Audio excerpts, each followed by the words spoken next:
What is going on, everybody? Welcome back to another video. Thanks for stopping by and tuning in to another one. You're freaking amazing. So guys, the update has been live for quite a while now. Hope you guys are enjoying it so far. Now, the main bits of content that we've been able to play are, yes, the balance changes as well as the newest game mode, Siege. So what we're going to be doing is dialing in on Siege, taking a look at the 6 best brawlers as well as the 6 worst brawlers to play in this game mode. Also, while we're discussing the brawlers that you should and should not be playing in Siege, we're also going to be taking a look at some really solid tips for the newest game mode. If you didn't notice by now, Siege is a very high risk, high reward gameplay. You can lose a lot of trophies very easily, as well as gain a lot of trophies in a very short time. So hopefully this video is very helpful for you guys. Why don't we get straight away into it? Here we go. Alright, you guys, so first we're going to be going over the 6 best brawlers in Siege, the brawlers that you want to be playing at all times in order to give yourself a better chance at winning, and then we're going to be transitioning into the 6 worst at the very end of the video so that you guys can also see the brawlers that you want to stay away from if you don't want to lose 12 trophies or 10 trophies at a time. So starting off with the 6th best brawler inside of Siege, and that is none other than Mortis.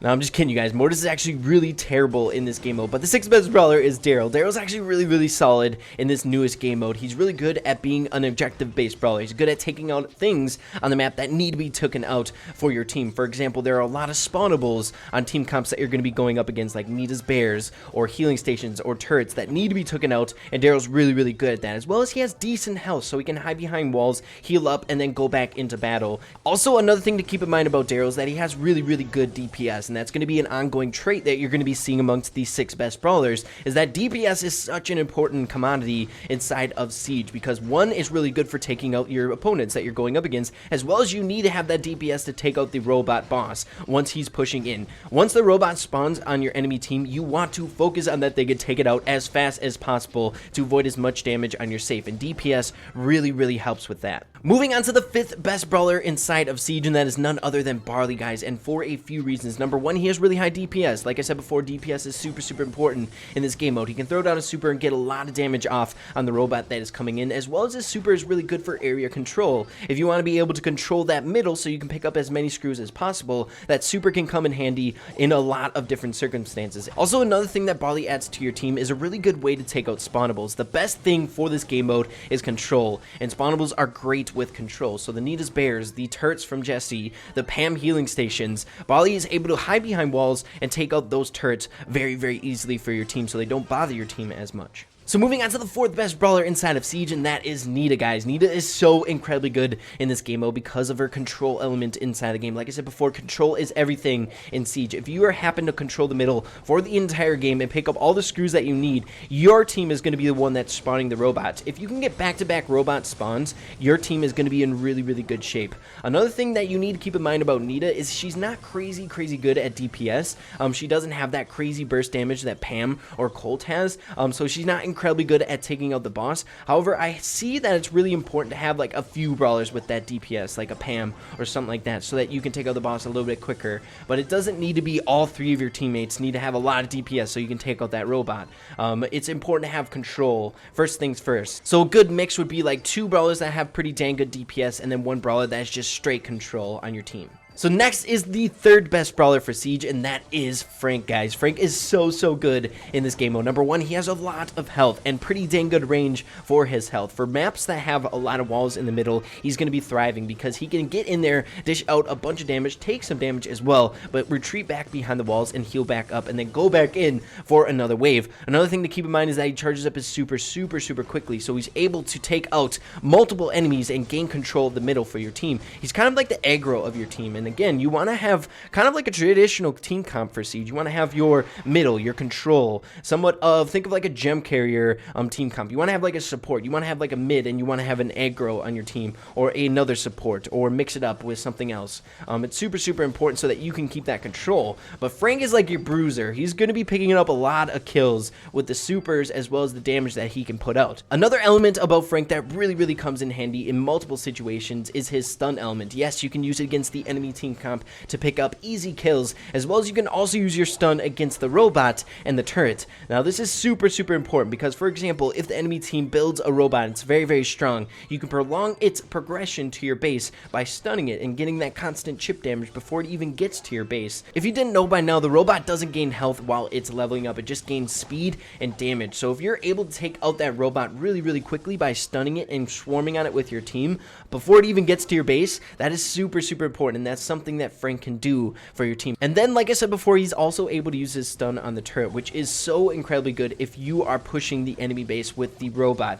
The turret does 1,000 damage per shot, and it shoots out really fast, so every single second that you can keep that thing immobilized can do a lot for your team. Moving on to the second best brawler, and that is Jessie. Guys, oh my goodness, Jessie is so incredibly good in this game mode, and you may not think that because she doesn't have crazy high DPS, which is a really good commodity in this game mode. However, her control elements are so incredibly good. A lot of the time, there's a lot of things to pay attention to on this game mode, so if you're able to shoot one individual, most of the time you're going to be able to get a ricochet shot off of someone else because they're not going to be paying attention enough to dodge that second shot. So if you're able to land multiple shots with one shot, she actually does do pretty dang high DPS. Another thing that is really good about Jessie is her control element. She's so dang good at control, keeping the enemy team back with that constant chip damage from the heat-seeking shots, as well as their turrets. People have a hard time taking out turrets unless they have a lobber or like a Frank that can stun the turret and take it out really quickly. Other than that, it's really difficult for them to do.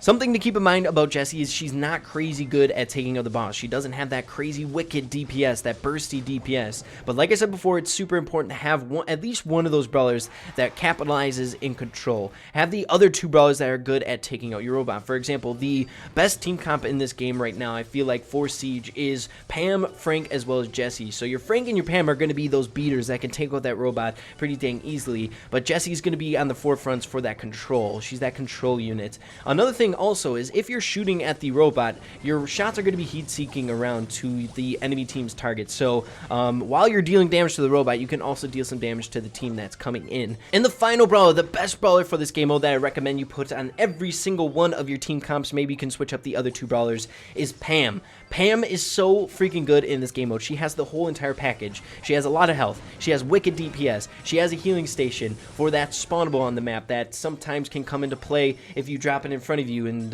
you can take refuge behind it. There's just so many different things that Pam can do, and a powerful asset for your team that you need to run in this game mode. The other two brawlers I feel like can be kind of interchangeable to fit the roles, like a Nita for the Jessie being the control, or a Barley for the Jessie for that control unit, or for the Frank you can put in like a Primo or a Daryl's, things along those lines. But I think you should always have a Pam. She's that main brawler in the middle that has both control as well as crazy DPS, so please run her. Next, we are transitioning into the 6 worst brawlers, and please do not play these brawlers. I feel like Siege is a very specific game mode that if, for example, if you're running any of these brawlers, it's going to put your team at an immediate disadvantage, and that is super important. You don't want to get into a Siege match that lasts like 4 minutes, and your team is just getting beaten down the whole entire time. You want to have fun. Go with a really good team comp, so really avoid playing these brawlers. So starting off with number 6, you guys, and that is none other than Gene. So Gene is actually really good at that control unit, which can come into play in Siege. Control is super important. However, his control comes from a different source, if you can kind of look at it like that, where it's kind of the same thing as Crow, where it's that chip damage, that long-range consistent chip damage. However, there's a thing that you have to keep in the back of your mind is the team comps that you're going to be going up against, the good team comps, are going to be like a Pam as well as a Frank and a Jessie. So that chip damage isn't really going to come into play. Number 1, they have a lot of health, and number 2, there's going to be healing stations being able to heal them up, especially if they have that healing station. The chip damage is going to be completely useless. Also, his basic attack doesn't do a whole lot of damage for once the boss actually spawns, so it only does 1,200 damage, and you may make the argument that, you know what, a Jessie doesn't do that much damage either. However, where her control comes into play, and the element that really helps out for her team, is the turret, and Gene doesn't have that spawnable for their team. Same goes for Nita. She doesn't do a whole lot of damage, however, the bear really helps out in multiple different situations, and Gene just lacks that. His super can help out a lot for gaining control in one fell swoop, being able to take out one opponent. However, I feel like it's not very good for consistent control. You can take out an opponent, but they'll just come right back, and I feel like like Jean just lacks that bursty, take over the middle characteristic that some of the brawlers that you're going to be playing up against or on the top 6 list have. Next, moving on to number 5, and that is Tara. So much like Jean, she's pretty dang good at control in different game modes, however, not the type of control that you need for Siege. You need that high DPS, annoying, bursty damage that if you kind of go into the strafe of things, you're going to be taking some damage, and then you're going to want to retreat back, where Tara has that kind of long-range chip damage that Jean also has, or the way that you want to play her has that long-range chip damage, where she's only going to be doing like 500 damage per card, at her maximum range. Now, her super can come into play in certain situations. It's one of those supers that's going to be coming into play in one situation, and once that situation is done, she's kind of useless unless she can recharge her super really quickly again by pulling in multiple units. So just try not to run Tara in Siege. You can pick other brawlers that are going to be fitting her role much better than she can, as well as just keep in mind that she's not crazy good in the meta right now. Next, moving on to number 4, and that is none other than Crow, you guys. So Crow was actually really bad on Siege for a few reasons. Number 1, he has really low health, so he's going to be dying a whole lot. You want to avoid dying. You want to be able to control the middle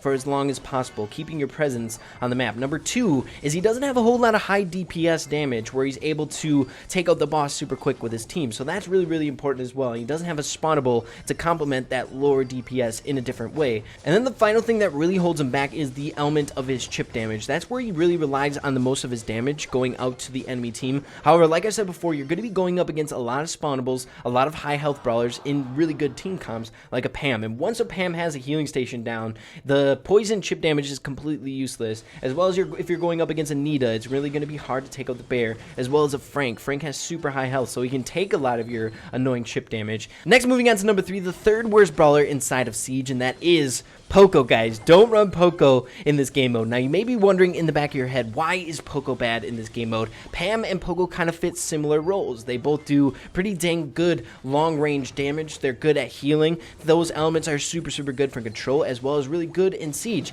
However, where those two differ is the amount of damage Pam does compared to Poco. That damage is super important for when the robot is coming into your base, where Poco is just sitting there trying to do as much damage as he can to the robot, only doing like 900 damage each shot, which is absolutely nothing, and it's not going to help out your team. Now, the elements, like I said before, healing, as well as that long-range annoying chip damage, which is good for control, is really good in this game mode. However, once it really comes down to it, Pam just outshines him with that DPS. Pam can have that healing and can have that long-range chip damage because of that DPS on your team, and it's just kind of another thing that kind of comes with her that's really helpful for your team, that healing station, as well as that health. Next, moving on to number 2, guys, we're getting really close to the absolute worst brawler inside the game. And you know what? This brawler is pretty dang close to that, and that is none other than Piper. Please don't play Piper in Siege. If I see any of you guys playing Piper, I'm going to be very disappointed. Guys, Piper really doesn't do a whole lot for your team. I feel like she's really good as a capitalization brawler, where she really is good at taking out one individual brawler,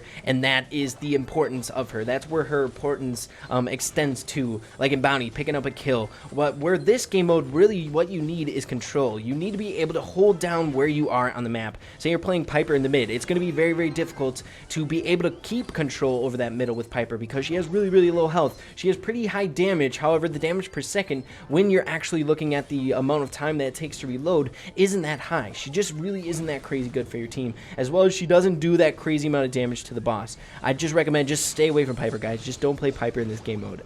And finally, the coup de grace, the brawler that you should never, ever play in Siege is Mortis. Guys, Mortis is absolutely terrible in this game mode. Number 1, he's not good at control whatsoever. Number 2, he's horrible at going up against the boss. He's horrible against spawnables, which you're going to be seeing all the time in this game mode, as well as tankier units that you're going to be seeing in this game mode all the time. Literally every single element in this game mode seems to counter him. The turret is going to be really good against him. He has to get in really close, so if the boss is dealing damage on the turret, it's going to focus on the Mortis, as well as he doesn't do a whole lot of damage once he's on top of the turret. He's just a no-go, guys. Just stay away from Mortis. Don't play him. If you're kind of along the lines of just trying to have fun and things like that, maybe, but just don't do it because you're going to be losing a lot of trophies for you and your team. This game mode is not good for trolling, guys. If you're trolling on this game mode, you're going to be taking away a lot of trophies from your teammates. So just don't play. I would say, to be honest, to be safe, just don't play any of these 6 on your team. Play the best 6 that we went over earlier in the video. Just try to stay away from these ones. Alrighty guys, so those are the 6 best as well as the 6 worst brawlers for the newest game mode Siege. Hopefully this was helpful as well as the tips that we went over in the game mode. Hopefully you guys are enjoying it so far. This is a very, very fun game mode. I love how it's a little bit longer. I know in mobile games it's really, really important to have really low match time so that you can just get into a few matches if you only want to play for a little bit and play the games that you want to play. However, it's fun to have something that you can sit down and play for a little bit longer than normal. It feels pretty dang good, and there's nothing better than seeing plus 10 on your screen or plus 12. There's nothing better than that. However, there's nothing worse than seeing minus 12 or minus 10. That's for dang sure. But guys, hopefully you all enjoyed the video. If you did, make sure to slap a like on it. Also, make sure to subscribe down below and be a part of the Ray fam. I'd also really, really appreciate that. So guys, with that being said, make sure to keep having fun with Brawl Stars, and we'll see you in the next video.